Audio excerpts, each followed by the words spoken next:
কখন হবে এই আইনি ভিত্তির গুণাপত্তন? এদেশের মুক্তিকামী মানুষের কথা একটাই, জাতীয় সংসদ নির্বাচনের আগে গণভোট অনুষ্ঠিত হতে হবে। গণভোটের ব্যাপারে সকল দল একমত, তাহলে তারিখ নিয়ে এই বায়নাবাজি কেন?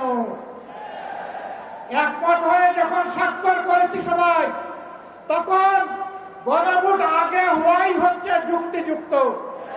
এর মধ্য দিয়ে আইনি ভিত্তির পাটাতন তৈরি হবে ইনশাআল্লাহ, এবং এর ভিত্তিতেই আগামী জাতীয় সংসদের নির্বাচন অনুষ্ঠিত হবে। ওই নির্বাচন যখন অনুষ্ঠিত হবে তখন আর কোনো সংশয় সন্দেহ থাকবে না। আমরা চাই আগামী ফেব্রুয়ারিতে রোজার আগেই জাতীয় সংসদ নির্বাচন অনুষ্ঠিত হোক। এইটা নিয়ে কেউ ধূম্রজাল সৃষ্টি করার পায়তারা চালাবেন না, ওদূর পিণ্ডি বুদিয়ে গেড়ে ফেলবেন না। আমরা জাতীয় ঐক্যমত কমিশনে গিয়ে সকল দল আমাদের মতামত দিয়েছি। এই 8 দলের পক্ষ থেকে ডজন খানেক নোট অফ ডিসেন্ট আমরা দেই নাই। আমরা প্রস্তাবনাগুলো যৌক্তিক মনে করে সেখানে আলাপ আলোচনায় আমরা ইতিবাচক মত দিয়েছি। এরপরে সংখ্যাগরিষ্ঠ দলের মতামতের ভিত্তিতে একটা চার্টার তৈরি হয়েছে। এটি হচ্ছে গণতন্ত্রের কথা, যে সংখ্যাগরিষ্ঠ যা বলবে বাকিরা তাই মেনে নেবে। কিন্তু আমরা দেখলাম না, কেউ কেউ তা মেনে নিতে রাজি নন। জুলাই সনদেই যদি আপনি গণতন্ত্রের প্রতি শ্রদ্ধা না দেখান, জাতীয় নির্বাচনে আপনি শ্রদ্ধা দেখাবেন কিভাবে? এই জায়গায় আসতে হবে।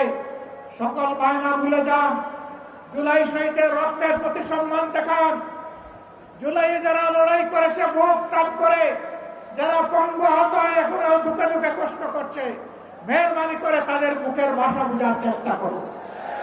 আমার ভাই আল্লামা মামুনুল হক সাহেব বলেছেন, লড়াই করে ফ্যাসিবাদ বিদায় করেছি, লড়াই করে জনগণের দাবি আদায় করব।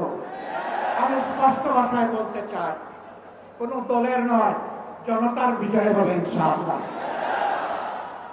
জনতা কি চায় কান পেতে শোনার চেষ্টা করুন। যদি এই ভাষা বুঝতে ব্যস্ত হন, তাহলে নিজের পরিণতির জন্য যে বুঝতে ব্যর্থ হবেন তাকে তৈরি থাকতে হবে।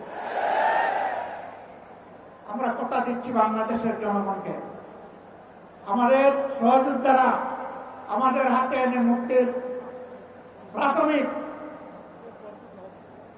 পরিবেশটা উপহার দিয়েছে। আমরা জনগণের মুক্তি আদায় করেই গড়ে ফিরবো ইনশাআল্লাহ। আমরা ভদ্র ভাষায় কথা বলছি, ভদ্র ভাষায় কথা বলবো, কিন্তু আমাদের দাবির ব্যাপারে আমরা হিমালয়ের মতো অনড় থাকবো। কারণ এই দাবি জনগণের দাবি, কোন দলের দাবি নয়। এই দাবি বিপ্লবের দাবি, এই দাবি ফ্যাসিবাদের দাবি নয়।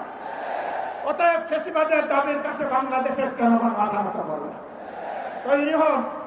যতক্ষণ পর্যন্ত জনগণের দাবি আদায় না হবে, আমাদের আন্দোলন দুর্বার গতিতে চলতে থাকবে ইনশাআল্লাহ। আজ শীর্ষ নেতৃবৃন্দ এই মিটিং এর পরে আমরা মিলিত হচ্ছি। পরবর্তী কর্মসূচি যথা শীঘ্রই আপনারা জানতে পারবেন। সেই কর্মসূচি বাস্তবায়নের জন্য প্রস্তুতি নেওয়ার আহ্বান জানিয়ে এবং সরকারকে জনগণের ভাষা বুঝে অতি শীঘ্র গণভোট আগে নেওয়ার সিদ্ধান্ত নেওয়ার আহ্বান জানিয়ে আমার বক্তব্য এখানে শেষ করছি। আল্লাহ হাফেজ। বাংলাদেশ জিন্দাবাদ।